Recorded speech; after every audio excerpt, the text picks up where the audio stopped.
नमस्कार दोस्तों, आपका स्वागत है फिनोमैटिक पाठशाला में। मैं हूं आपका दोस्त हितेश जैन और आज मैं आपके सामने लेकर के आया हूं चैप्टर 7 जो कि नैव एक्सपेंस रेशियो और प्राइसिंग ऑफ यूनिट्स के ऊपर में है।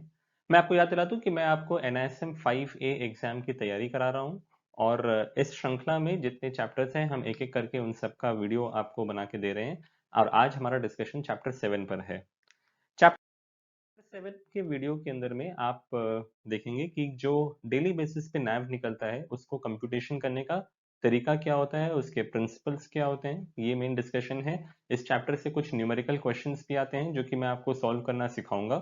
इसके अलावा इस चैप्टर में आप डिविडेंड और डिस्ट्रीब्यूटेबल रिजर्व्स के बारे में समझोगे, एंट्री एग्जिट लोड्स के बारे में पूछोगे जहां से एग्जाम में क्वेश्चंस आते हैं और कुछ की accounting reporting requirements and expense ratio के लिमिट्स और सेग्रीगेटेड पोर्टफोलियो, ये सब के बारे में आप इस चैप्टर में सीखोगे। तो पहले कुछ थ्योरेटिकल बातें कर लें एंड नैव निकालने के प्रिंसिपल्स क्या हैं। सो सेबी ने 10 फेयर वैल्यूएशन प्रिंसिपल्स बताए हैं। ये फेयर वैल्यूएशन प्रिंसिपल्स आपके स्क्रीन पर है। मैं क्विकली आपको समझा देता हूँ, इससे एज सच क्वेश्चन नहीं आएगा एग्जाम में, बट आपको एक जानना जरूरी है। उस पर्सपेक्टिव से मैं आपको समझा दूं कि सबसे पहले कहते हैं कि आपका जो नैव निकालने का तरीका है that should reflect the realisable value of the assets. मतलब जो एक्चुअल में एसेट की कीमत है वो आपको बताना जरूरी है नैव के through. Naive should reflect that. Second बोलता है कि आप जो भी पॉलिसी एंड प्रोसीजर्स जो आप बना रहे हो जिसके बेसिस पे आप नैव कंप्यूट करोगे वो एएमसी के जो बोर्ड है उसके द्वारा अप्रूव्ड होनी चाहिए। तीसरा प्रिंसिपल बोल रहा है कि जो भी आप तरीका यूज करोगे उसको आपको कंसिस्टेंटली अप्लाई करना है। मतलब ऐसा नहीं कि आज कुछ करोगे कल कुछ और कर दोगे, वैसे नहीं। जो आपका प्रिंसिपल है उसको हमेशा उसी हिसाब से काम करना है। चौथा प्रिंसिपल बोलता है कि भाई आपने कुछ वैल्यूएशन प्रिंसिपल्स बना लिए, इसको आप टाइम एंड अगेन आप इसको रिव्यू करिए। ऐसा नहीं कि मान लीजिए आपका एक फंड आया था आज से 20 साल पहले और 20 साल पहले आपने उसका वैल्यूएशन प्रिंसिपल जो बनाया था आप 20 साल से एक ही सेम तरीके से उसको वैल्यू कर रहे हो, ऐसा नहीं होना चाहिए।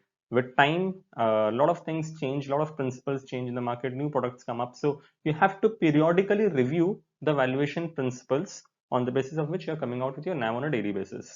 इसके अलावा पिछला पांचवा पॉइंट बोलता है कि भाई आपके नैव कंप्यूट करने के तरीके में कोई भी तरह का कॉन्फ्लिक्ट ऑफ इंटरेस्ट नहीं होना चाहिए विद द स्पॉन्सर्स और with the board. Ninth number principal बोलता है कि आपने जो भी तरीके से अपना ये डॉक्यूमेंटेशन किया है अपने फेयर वैल्यू प्रिंसिपल्स का, आपको उसका रैशनल समझाना जरूरी है। रैशनल्स को आपको डॉक्यूमेंट करना जरूरी है। टेंथ बोलता है कि अगर ऐसा कोई भी इंस्ट्रूमेंट है in order to have fairness in the valuation of debt and money market securities, AMC should consider the price of similar traded security in the sense कि मान लीजिए मेरे पास में एक पर्टिकुलर कंपनी का बॉन्ड है जो कि ट्रेड नहीं कर रहा है, तो अगर उसी कंपनी का मान लीजिए किसी और तरह का डेट पेपर है, उसका क्या वैल्यूएशन हो रहा है उस बेसिस पे मैं अपने पेपर को वैल्यू कर सकता हूँ। एंड लास्ट पॉइंट इज कि ये इस पे क्वेश्चन आ सकता है कि नॉन ट्रेडेड स्क्रिप्ट किसको कहते हैं। तो ऐसा अगर कोई सिक्योरिटी मेरे पास में है जो कि पिछले 30 दिन से अगर ट्रेड नहीं हुआ है और अगर मेरे को उसका वैल्यूएशन निकालना है तो उसके लिए सिर्फ एक ही तरीका बताया गया है कि it has to be valued in good faith. अब नेट एसेट्स की बात करते हैं और नेट एसेट वैल्यू की बात करते हैं। तो जिस तरह से हम कहते हैं कि हमारे शेयर का दाम कितना है, वैसे ही हम अपने म्यूचुअल फंड का दाम पूछते हैं। और म्यूचुअल फंड का दाम हम कैसे निकालेंगे? म्यूचुअल फंड स्कीम का अगर आपको कोई प्राइस पूछे तो उसको कैसे हम निकालेंगे? उसको हम कहेंगे कि भैया आपके पास में जो टोटल एसेट्स है माइनस जो टोटल लायबिलिटीज है उसको अगर मैं एक तरफ कर लूं तो इन एसेट्स को कौन ओन करता है? इन एसेट्स को ओन करते हैं यूनिट होल्डर्स। तो अगर मैं सारे यूनिट होल्डर्स को इकट्ठा करके बोलूं कि भाई आपके पास में ये सारे एसेट्स हैं और ये सारी लाइबिलिटीज आपको देनी है, तब फिर मैं निकाल सकता हूं कि एक आदमी का एक पर्टिकुलर यूनिट का उस पे क्या स्टेक है या क्या उसका वैल्यू है, जिसको हम नेट एसेट वैल्यू कहते हैं। सो नेट एसेट वैल्यू को बनाने के लिए हमें सबसे पहले चाहिए हमारा न्यूमरेटर जो कि नेट एसेट है और डिनोमिनेटर हमारे टोटल नंबर ऑफ यूनिट्स हैं। सो नेट एसेट्स को जब भी हम कंप्यूट करते हैं, इसके लिए हमें हमारे पास में जितने भी तरह के इन्वेस्टमेंट्स हुए हुए हैं, चाहे वो इक्विटीज में हो, चाहे वो गवर्नमेंट सिक्योरिटीज में हो या बैंक अकाउंट्स में हो, उन सारे इन्वेस्टमेंट्स का करंट वैल्यू हमें देखना पड़ता है। अगर हमने कोई एसेट खरीद के बेच दिया और हमने उसमें कोई प्रॉफिट बुक कर लिया तो उस प्रॉफिट को भी हम जोड़ते हैं, या अगर मान लीजिए हमने जो इन्वेस्टमेंट किया था और उसका वैल्यू बढ़ गया है बट अभी तक हमने उसे बेचा नहीं है, जिसे हम वैल्यूएशन गेन या हम उसे नोशनल प्रॉफिट कहते हैं, तो उसको भी जोड़ना जरूरी है। सिमिलरली अगर हमने कोई सिक्योरिटी खरीद के उसको बेच दिया लॉस में और हमने कोई लॉस बुक कर लिया, तो that book loss should also reduce my net asset. And at the same time अगर मैंने कोई सिक्योरिटी खरीदी थी और अभी तक मैंने उसको बेची नहीं है बट अगर मेरा वैल्यू कम हो गया है, तो that is also notional loss और valuation loss that has to be included in my net assets value. So ये याद रखिएगा कि हम नेट एसेट्स को कंप्यूट करने के लिए accrual principle of accounting use करते हैं, ना कि कैश प्रिंसिपल ऑफ अकाउंटिंग।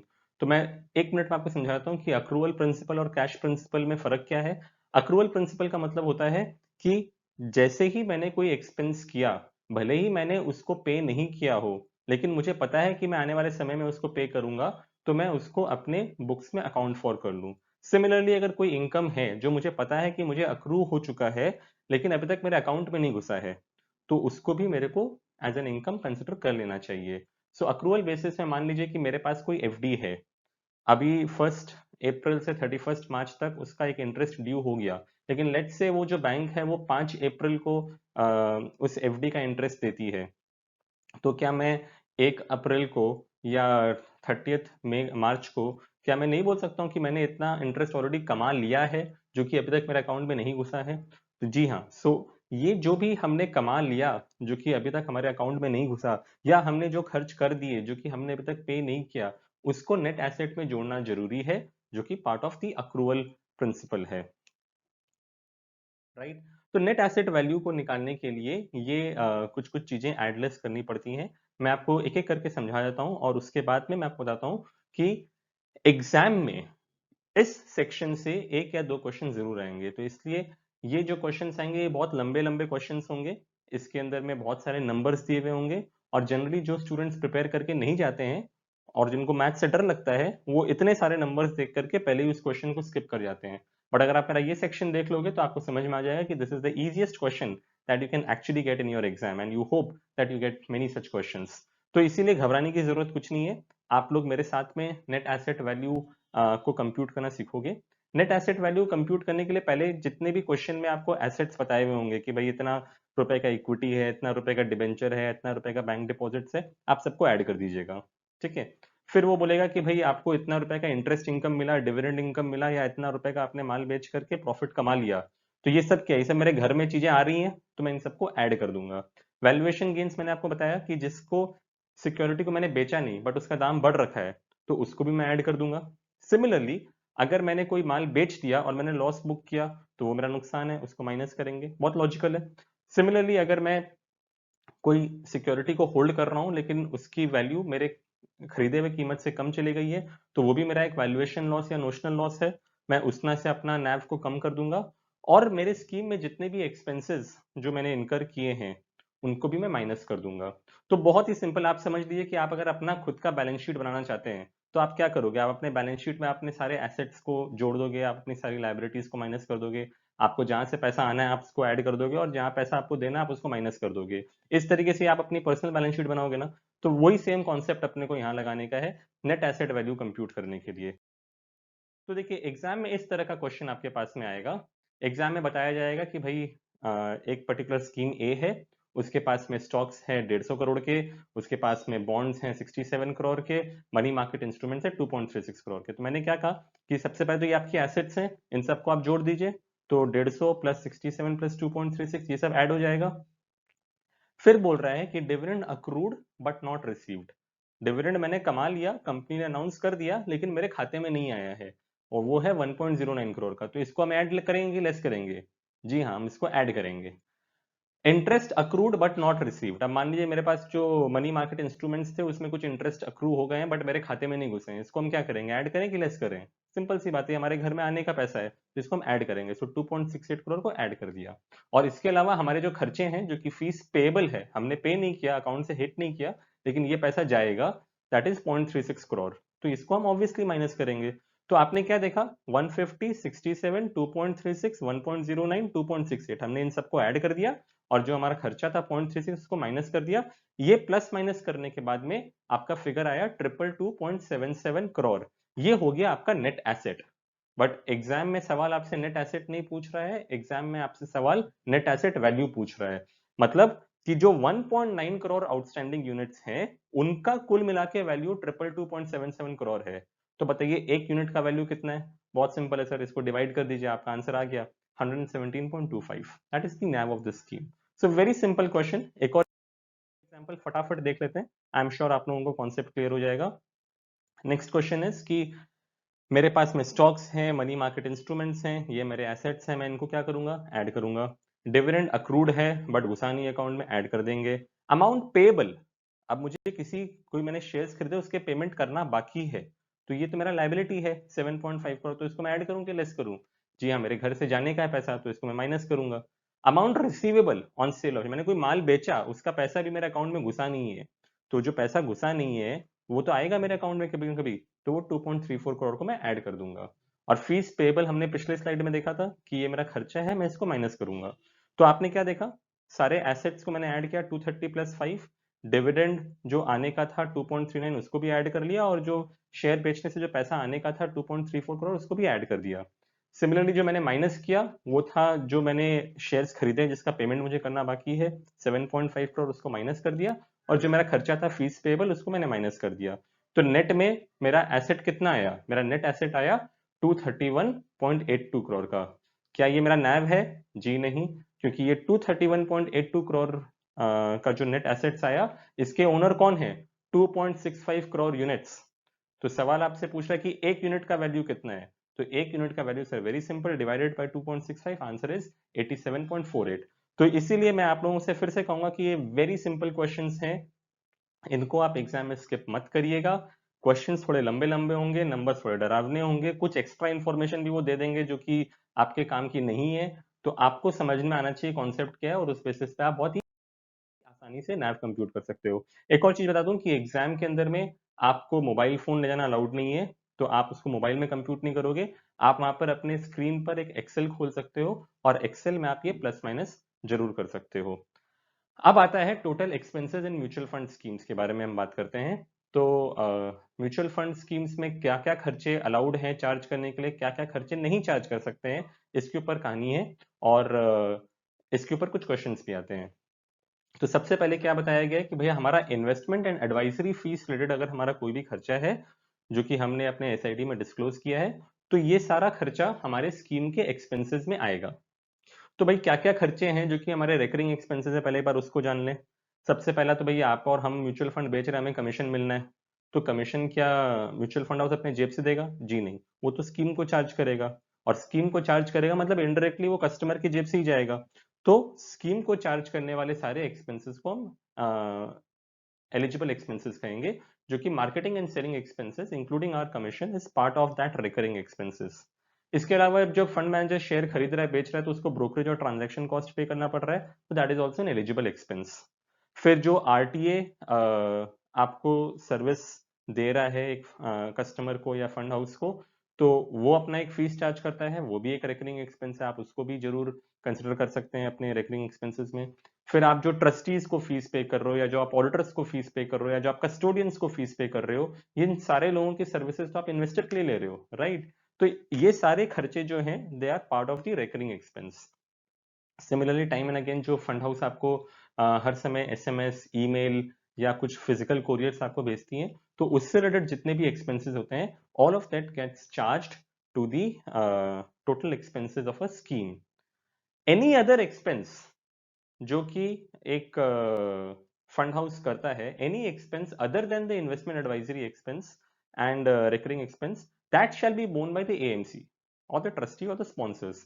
मतलब मान लीजिए कि अब मैंने ऊपर से कोई खर्चा किया, मान लीजिए मैंने अपने फंड मैनेजर्स को कोई वर्ल्ड की किसी बहुत ही बेहतरीन रिजॉर्ट में घुमाने के लिए मैं ले गया, और वहां मैंने 1 करोड़ रुपए खर्च कर दिए, तो क्या वो खर्चा मैं बोलूंगा कि मैं अपने इन्वेस्टर से चार्ज करूंगा? जी नहीं, वो खर्चा आप अपनी जेब से दीजिए, मतलब आप अपनी प्रॉफिटेबिलिटी से आप उस खर्चे को दे सकते हो। अच्छा, आपको हमने पिछले चैप्टर में बताया था कि कुछ B30 कमीशंस भी दिए जाते हैं।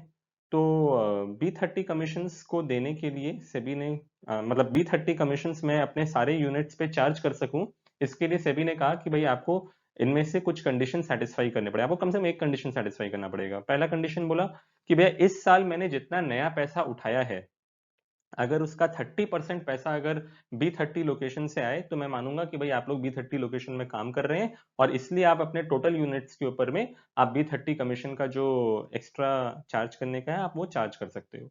या फिर आपने पूरे जब से आपने ये स्कीम चालू किया आपने जो भी AUM गैदर किया है, if 15% of your AUM has been gathered from these B30 locations तो मैं बोलूंगा कि यार you are eligible to charge this B30 expenses to your scheme.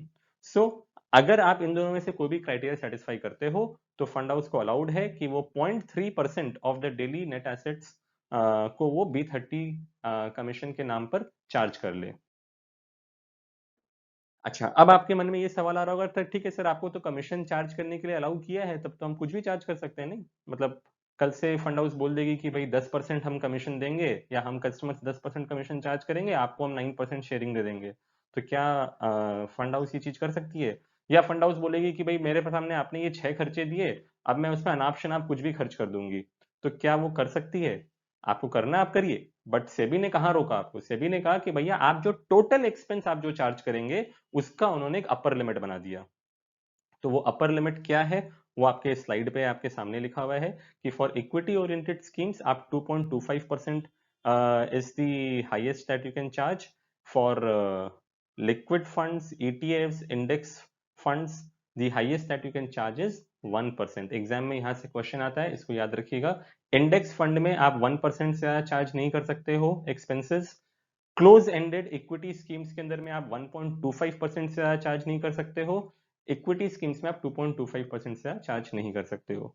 अच्छा, अब आपको और एक बहुत ही इंटरेस्टिंग बात बता दूं कि सेबी का कहना है, and this again is various reforms that SEBI has taken. SEBI का कहना है कि जैसे जैसे स्कीम का साइज बड़ा होता है वैसे वैसे आपके एक्सपेंसेस प्रोपोर्शनेटली बड़े नहीं होते हैं। मान लीजिए आपने जिस दिन एक स्कीम को चालू किया था और आपके पास में सिर्फ 50 करोड़ का AUM था एक पर्टिकुलर स्कीम में, आप एक फंड मैनेजर को मान लीजिए 50 लाख रुपए की सैलरी देते थे या उसकी टीम को आप 50 लाख की सैलरी देते थे। आज उस स्कीम ने बहुत अच्छा किया और कई सालों से कई पैसे उसने मोबिलाइज कर लिए और धीरे धीरे हमने देखा कि 10 सालों में 50 करोड़ का जो स्कीम था आज के दिन 5,000 करोड़ का स्कीम हो गया। तो आप मुझे बताइए कि अगर आप फंड मैनेजमेंट टीम को इनिशियली 50 लाख रुपए दे रहे थे तो क्या जिस प्रोपोर्शन में 100 गुना आपका AUM बढ़ गया तो क्या आपने अपनी टीम की सैलरी कॉस्ट को भी 100 गुना बढ़ा दिया? जी नहीं। आपने 50 लाख की सैलरी को 50 करोड़ की सैलरी नहीं की है। सो बेसिकली सेबी का मानना है और उनका कहना है कि जिस तरीके से हमारे एसेट्स बढ़ते हैं उसी प्रोपोर्शन में हमारे एक्सपेंसेस नहीं बढ़ते हैं। तो basically there is something called economies of scale which happens. तो अगर हम सेम ही एक्सपेंस अगर हर एसेट साइज पे चार्ज करने लग गए तो that will really affect the customers and at the same time it will increase the profitability of the companies. So SEBI ने कहा कि अगर आपको कुछ इकोनॉमीज ऑफ स्केल का बेनिफिट मिल रहा है तो आप उस बेनिफिट को कस्टमर को पास ऑन करिए। और इसीलिए ताकि ये एक सब्जेक्ट मैटर ऑफ डिस्कशन नहीं बन जाए और यहाँ पे ग्रे एरियाज नहीं रह जाए, सेबी ने इसके ऊपर भी नियम कानून बना दिए और सेबी ने कहा कि भैया पहला 500 करोड़ रुपए आप जो उठाओगे आप 2.25 से ज्यादा नहीं चार्ज कर सकते हो। अगला 250 करोड़ रुपए जो उठाओगे तो आप 2% से चार्ज नहीं कर सकते हो। फिर इंक्रीमेंटल 1250 करोड़ रुपए आप 1.75 से चार्ज नहीं कर सकते हो। और इस तरीके से उन्होंने बता दिया कि भैया अगर आपका मान लीजिए AUM 40,000 करोड़ पास पार कर गया तो आप धीरे धीरे आपका एक्सपेंसेस जो है गिरते गिरते 1.05% तक आ सकता है। एंड यही एक वजह है, प्रैक्टिकली मैं आपको समझा देता हूँ, यही एक वजह है कि अगर आप देखेंगे कि कोई एक पर्टिकुलर स्कीम का एक्सपेंस रेशियो होता है लेट्स से 2.1% और वही दूसरे स्कीम का एक्सपेंस रेशियो होता है 1.6%। ऐसा डिफरेंस क्यों है?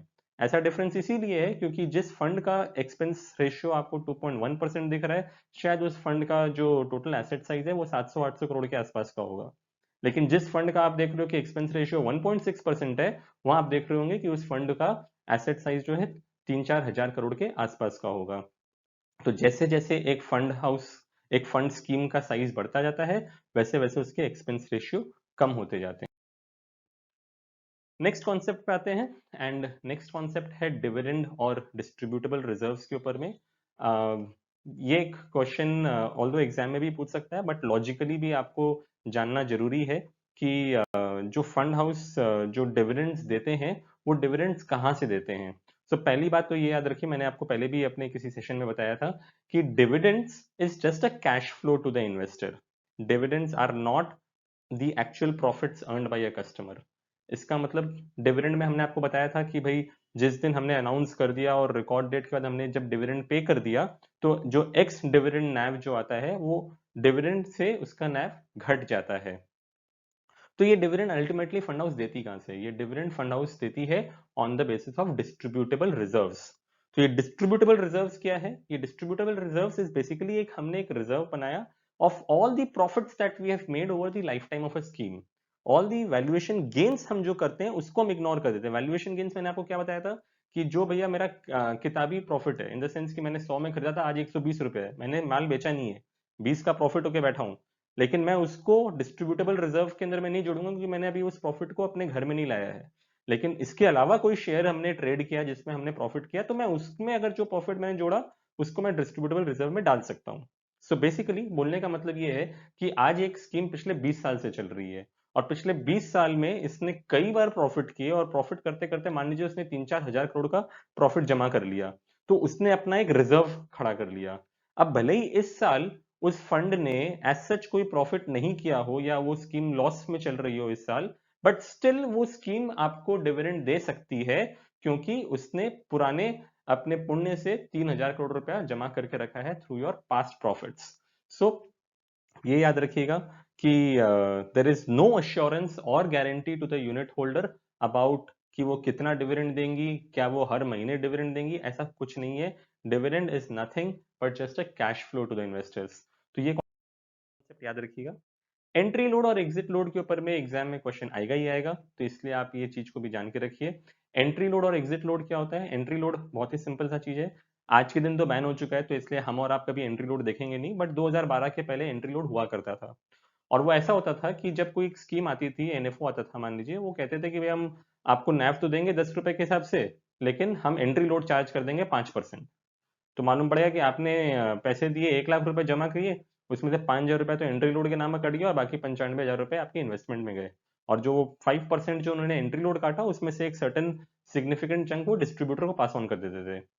तो इसके वजह से जो प्रॉब्लम थी वो ये थी कि सेबी देखती थी कि इसकी वजह से बहुत चर्निंग होता था मार्केट में, इन द सेंस दैट आज फंड हाउस रोज कोई नया एनएफओ लेकर के आ रहा है और डिस्ट्रीब्यूटर जो है वो एक ही कस्टमर के एक ही फंड को आज इस स्कीम में डाल रहा है, कल नया एनएफओ आया यहाँ से निकाला उसमें डाल दिया और फिर उसने वो 5% कमा दिए। तो इस तरह का चर्निंग बहुत होता था और ये कस्टमर के लिए अल्टीमेटली एक लॉस मेकिंग प्रोपोजिशन था। इसीलिए सेबी ने 2012 में आकर के एंट्री लोड पे बैन लगा दिया। अब ये एग्जिट लोड भला क्या है? एग्जिट लोड का मतलब ये है कि हमने आपको बताया था कि भाई आप जब अपना यूनिट को रिडेम्पशन करते हो तो बेसिकली आप एक रीपर्चेज ट्रांजैक्शन करते हो जहां पर आप अपना यूनिट फंड हाउस को रिटर्न दे देते हो और अदर फंड हाउस आपसे आपका यूनिट को रीपर्चेज कर लेता है। तो आइडियली अगर आज मेरा नैव चल रहा है 100 रुपए का, खरीदने का दाम 100 रुपए है तो बेचने का दाम भी 100 रुपए है, तो हिसाब से तो मैंने अगर 100 रुपए का नैव देखा तो मैं 100 रुपए के नैव पे बेचूंगा। तो क्या मेरे को कुछ 100 रुपए से कम का नैव मिल सकता है बेचते वक्त? जी हाँ, आपको मिल सकता है अगर आपका एग्जिट लोड चार्ज हो रहा है तो। सो एग्जिट लोड क्या है? बेसिकली सेबी बोलना चाहती है कि भाई आप एक किसी स्कीम में आइए तो आप उसके रिस्क एपेटाइट और उसके इन्वेस्टमेंट होराइजन के हिसाब से आप आइए। आइडियली अगर आप इक्विटी में आते हैं तो आपको 1 साल से नीचे तो आना ही नहीं चाहिए। तो जस्ट टू इंश्योर कि कस्टमर म्यूचुअल फंड के नाम पे ट्रेडिंग चालू नहीं कर दे या उसका एजेंट उसको बार बार पोर्टफोलियो को चर्न नहीं कराए, उन्होंने इन्वेस्टर को डिसइंसेंटिवाइज करने के लिए कह दिया कि भाई अगर आप 1 साल से पहले अपना पैसा निकालोगे तो हम आपको 1% पैसा काट के देंगे। ये जो 1% पैसा वो आपको काट के दे रहे हैं इसको हम कहते हैं एग्जिट लोड। अब नेक्स्ट सवाल जो हमारे दिमाग में आएगा कि सर एग्जिट लोड काट तो लिया, तो क्या ये एग्जिट लोड किसके जेब में जाएगा? ये पैसा ये क्या जो फंड हाउस है वो अपने प्रॉफिट में उसको ले जाएगी? Answer is no. This is distributed back to the scheme to the remaining unit holders. तो इससे किसी का प्रॉफिट नहीं हो रहा है, ये बाकी स्कीम के नेट एसेट को बढ़ा देती है। So this is the concept of entry load and exit load. फिर कुछ रिपोर्टिंग रिक्वायरमेंट्स वगैरह यहाँ पे दिए हैं, आप स्क्रीन पे देख सकते हो। एग्जाम के पर्सपेक्टिव से दो चीज एकदम याद कर लीजिएगा। पहला ये है कि हम जो नैव देते हैं वो नैव कितने यूनिट कितने डेसिमल तक निकलता है। तो ये याद रखिएगा कि अगर आपका कोई भी इक्विटी या बैलेंस्ड स्कीम है तो नैव आपका 2 डेसिमल तक निकलेगा। कितना? 2 डेसिमल।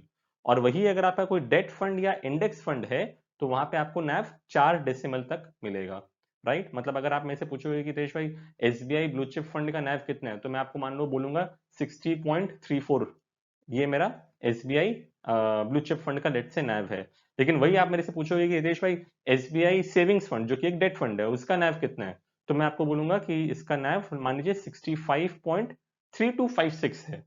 तो जो मैं 3256 जो मैं 4 डिजिट तक बोल रहा हूं, तो डेट फंड्स का NAV 4 डेसिमल तक निकलता है।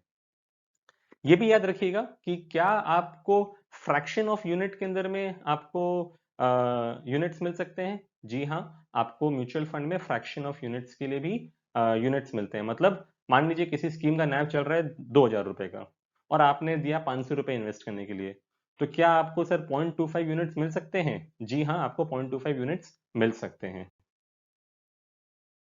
लास्ट कॉन्सेप्ट है ये हमारा, ये है सेग्रीगेटेड पोर्टफोलियो के ऊपर में। इसके बारे में थोड़ा चर्चा कर लेते हैं क्योंकि एग्जाम में इससे एक आधा क्वेश्चन आपसे पूछ सकते हैं। These are latest concepts. ये सेबी का नया अमेंडमेंट्स आया था, आई थिंक 2018-19 के आसपास में आया था। सो सेग्रीगेटेड पोर्टफोलियो का कॉन्सेप्ट मैं आपको 2 मिनट में समझा देता हूँ, आप इसको प्रैक्टिकली आपके लाइफ में भी आप इसको काम में ले पाओगे। तो ऐसा हुआ था 2018-19 के आसपास में कि there were lot of debt funds which were holding papers which defaulted. For example, we saw ILNFS default, we saw DHFL default. तो आज के दिन आपको पता है डेट म्यूचुअल फंड में जो सबसे बड़ा रिस्क है वो क्रेडिट रिस्क है। तो अगर कल को DHFL डिफॉल्ट कर गया तो वो पैसे तो डूब गए, और वो पैसे डूब गए तो मेरा उतना रुपए से लॉस हो गया और उतने रुपए से माइनस हो गया। तो ऐसा होता था, और हमने जहां हमने कभी क्रेडिट रिस्क एज सच नहीं देखा था डेट म्यूचुअल फंड में, 2018 में ILFS के एपिसोड के बाद में बहुत सारे ऐसे क्रेडिट इवेंट्स आने लग गए फील्ड इंडस्ट्री के अंदर में। तब फिर सेबी ने कहा कि भाई आज मान लीजिए DHFL ने डिफॉल्ट किया और आपने उसके वैल्यूएशन को जीरो कर दिया, क्या आपको DHFL से जिंदगी में कभी पैसा रिकवर नहीं होगा? ऐसा तो नहीं है। कभी ना कभी after lot of court cases and may be after 3 4 5 years there will be some buyer who comes and buy the good assets of DHFL and give you some money back. आज मान लीजिए मैंने अगर किसी स्कीम ने, किसी fund manager ने DHFL के NCDs में या उसके FDs में मान लीजिए 100 करोड़ रुपए लगाए थे, राइट, और आज के दिन DHFL ने डिफॉल्ट कर दिया, तो भैया मैंने तो अपना 100 करोड़ का NAV को जीरो कर दिया। मतलब मान लीजिए मेरे पास में 5,000 करोड़ रुपए थे एक पर्टिकुलर स्कीम में, उस 5,000 करोड़ स्कीम को मैंने अलग अलग 50 स्कीम्स में लगा के रखा था, मैंने उसमें से 100 करोड़ रुपए DHFL के FD को दे रखे थे। अब DHFL डिफॉल्ट कर गया, वो 100 करोड़ रुपए जीरो हो गया, मतलब मेरे पास में 4,900 करोड़ रुपए बचे। तो इसका मतलब मेरा 2% का एसेट का वैल्यू जीरो हो गया, मेरा NAV जो है वो 2% से गिर गया, माइनस हो गया। तो ये तो स्ट्रेट फॉरवर्ड लॉस मैंने बुक कर लिया। क्या मैं ये मान के चलूं कि जो 100 करोड़ रुपया जो DHFL को मैंने जीरो कर दिया, क्या ये पैसा कभी रियलाइज नहीं होगा? जी नहीं, ये कभी ना कभी तो रियलाइज होगा। कोई ना कोई एक आदमी तो आकर के, पिरामल ग्रुप हो चाहे SBI ग्रुप हो, वो आकर के DHFL के एसेट्स को खरीद लेगा, और वो जब खरीद लेगा तो वो प्रोपोर्शनेटली कुछ पैसे दे देगा। हो सकता है कि 100 करोड़ में वो 50 करोड़ रुपए रिटर्न दे दे, 60 करोड़ रुपए रिटर्न दे दे, बट कुछ तो पैसा आएगा। मान लीजिए ये कोर्ट केस सेटल होगा आज से 5 साल बाद, तो क्या मेरा इन्वेस्टर को 5 साल तक वेट करना पड़ेगा और 5 साल तक उसको बाकी पूरा अपना इन्वेस्टमेंट कैरी करना पड़ेगा just to ensure that he realizes the sale proceeds of DHFL assets? No. So for that, SEBI created this concept of segregated portfolio. उन्होंने कहा कि भैया आपका जो गुड एसेट्स है उसको हम अलग आपका मेन स्कीम बोल देंगे, और आपके जो बैड एसेट्स हैं उनको हम एक सेग्रीगेटेड पोर्टफोलियो बोल देंगे। आपका गुड एसेट्स का NAV वैसे ही चलता रहेगा, आपके बैड एसेट्स का NAV आपका जीरो हो जाएगा, लेकिन हम आपको उसके लिए यूनिट्स दे देंगे। अब आपका जो गुड एसेट्स है, जो आपका ओरिजिनल स्कीम है, आप उसको लेवा बेची जितनी बार करना आप करो, कोई दिक्कत नहीं है। लेकिन आपका जो बैड एसेट्स है, जो कि सेग्रीगेटेड पोर्टफोलियो के नाम पर है, उसको आप बेच नहीं सकते। उसका रोज हम NAV पब्लिश करेंगे, जिस दिन उसमें रियलाइजेशन होगा हम पैसा आपके सेग्रीगेटेड पोर्टफोलियो में ऐड कर देंगे, और जिस दिन फाइनल सेटलमेंट हो जाएगा उस दिन हम पैसा रिटर्न दे देंगे आपको। So by the concept of segregated portfolio, SEBI ensured that a customer or a client who invested in a debt mutual fund which faced a default, he will not have to wait for all this while for 3 years 5 years to ensure that he gets the redemption proceeds or the fire sale proceeds of that assets. He can continue to exit from his investments but still continue to hold that segregated portfolio, और जिस दिन पैसा realise होगा उस दिन पैसा उसको मिल जाएगा। सो दैट्स इट फ्रेंड्स, हमारा ये चैप्टर कंप्लीट हुआ। अब फटाफट हम लोग क्वेश्चन आंसर्स की तरफ बढ़ जाते हैं। पहला क्वेश्चन है कि जो हमने फेयर वैल्यू प्रिंसिपल्स बताए थे उसको कहाँ डिस्क्लोज करना पड़ता है। तो भैया दो जगह बताई थी, एक था स्टेटमेंट ऑफ एडिशनल इन्फॉर्मेशन और दूसरा था कौन सा, वेबसाइट। जी हाँ, आपको वेबसाइट पे और एसएआई में बताना पड़ेगा कि आप आपका वैल्यूएशन प्रिंसिपल्स क्या है। दूसरा सवाल आता है कि भाई आप मैक्सिमम कितना एक्सपेंस रेशियो चार्ज कर सकते हो इंडेक्स फंड्स में, तो आंसर इज 1%। तीसरा क्वेश्चन है कि क्या म्यूचुअल फंड अलग अलग इन्वेस्टर को अलग अलग एग्जिट लोड चार्ज कर सकता है, माने कि भाई सर ये तो छोटा मोटा रिटेल कस्टमर है, इसने 1 लाख रुपए डाले थे, इसको आप 1% चार्ज कर दो। लेकिन सर एक आईटीसी जैसा इन्वेस्टर है जिसने 100 करोड़ रुपए डाले थे, अब वो मान लीजिए 1 साल के पहले एग्जिट कर रहा है, तो सर क्या आप उसको 1% एग्जिट लोड चार्ज करोगे, 1 करोड़ रुपए इसको माइनस कर दोगे। सेबी ने कहा कि मैं छोटे बड़े में कोई डिफरेंशिएट नहीं करता हूं, सबके लिए एक समान नियम होंगे। तो इसीलिए चाहे वो एक छोटा रिटेल कस्टमर हो, चाहे वो एक बड़ा सा आईटीसी जैसा इंस्टीट्यूशनल इन्वेस्टर हो, अगर वो एग्जिट लोड पीरियड के पहले अगर एग्जिट करेगा तो उसको एग्जिट लोड देना पड़ेगा। फोर्थ क्वेश्चन न्यूमेरिकल है, काफी लंबा चौड़ा क्वेश्चन है, काफी सारे नंबर्स आ रहे हैं, घबराइए मत, एक एक करके बात करते हैं हम लोग। इन्वेस्टर के पास में 20 करोड़ यूनिट्स हैं जो कि उसने 10 रुपए के हिसाब से खरीदे थे, नीडलेस इंफॉर्मेशन। स्कीम ने 200 करोड़ रुपए मोबिलाइज किए, वो 200 करोड़ में से 140 करोड़ रुपए इक्विटी में दिए और 60 करोड़ रुपए जो है उसने बैंक डिपॉजिट्स में रख दिए। तो मतलब मेरे पास में एसेट्स में इक्विटी हो गया 140 का और बैंक डिपॉजिट्स हो गए 60 के। इंटरेस्ट और डिविडेंड रिसीवेबल जो मेरे पास आने के हैं मैं क्या करूंगा, ऐड करूंगा, कितना, 8 करोड़ रुपया। और जो मेरे एक्सपेंसेस जाने के हैं, जो स्कीम एक्सपेंसेस हैं जो कि मैंने तक पे नहीं किया, वो क्या करूंगा, माइनस करूंगा, कितना, 4 करोड़ रुपए। तो 140 प्लस 60 मेरा एसेट्स था 200 करोड़, 8 करोड़ रुपए आने के थे तो 208 हो गए और 4 करोड़ जाने के तो 204 करोड़ हो गए। ये 204 करोड़ रुपए का मालिक कौन है, वो 20 करोड़ यूनिट्स। तो बताइए एक यूनिट का नैव कितना हुआ, बहुत ही सिंपल है, 204 डिवाइड बाई 20 कर दीजिए, 10 रुपए 20 पैसे का आपका नैव है। और लास्ट क्वेश्चन है कि in case of mutual funds dividends कहां से दिए जाते हैं, तो भैया डिविडेंड्स आपको डिस्ट्रीब्यूटेबल सरप्लस से दिए जाते हैं। सो दैट्स इट दोस्तों, हमने ये चैप्टर को भी आपके साथ में आज फिनिश कर लिया। ये चैप्टर बहुत ही सिंपल है, आप टेक्स्ट बुक को पढ़ेंगे आपको बहुत कुछ हेल्प मिल जाएगी।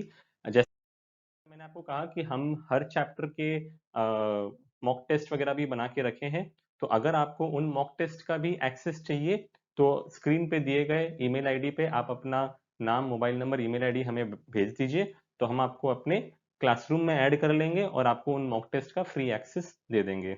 तब तक के लिए धन्यवाद दोस्तों, फिर मिलते हैं आपसे नेक्स्ट चैप्टर में। Thank you.